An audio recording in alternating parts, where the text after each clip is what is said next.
All right, Gene and I are gonna start. He's gonna start with like an overhand, maybe a number 12 or an angle 1. I'm gonna have my hands down. We're both in the right on right stick. So he pulls it back and I'm like, oh shoot, and I block it.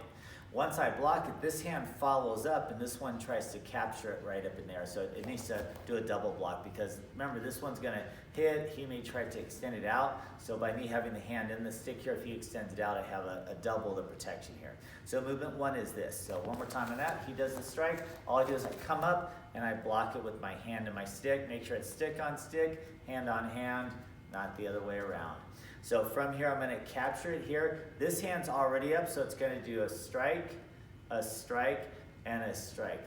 Probably it's over at that point, especially if this is a machete or a blade item, or even if it's a punch, if it's empty hand, it could be strike, strike, strike, you know, ba, ba, ba.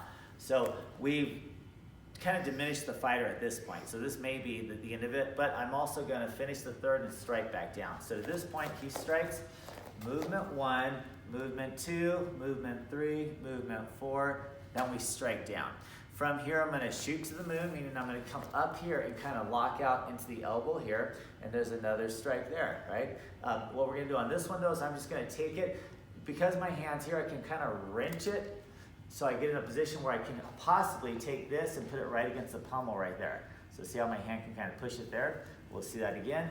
1, 2, I crank it, and then I can push this hand this way and lock it in place, and one hand should be able to take him down from here. Sometimes it doesn't happen, so this hand's free to go. I can just take it here, or I can take the hand and the wrist, or I can take his pommel, and I'm gonna take him all the way down. He's gonna fall to the floor. Right now I'm gonna be nice to him. I'm just gonna pull it out. I'm gonna step on his stick, right? Because if he's still holding it, he's in trouble. And then I'm gonna do my finishes from there. Then we'll do the same thing on the opposite side. So we both have it in the left hand. He does an overhand strike. Movement 1, hand and stick. Movement 2, 1, 2, 3. I go down. I still have that punch. Anytime he punches me on that side, go to hook punch, you still have these blocks. So be aware of the secondary insert. But hopefully he or she is dazed.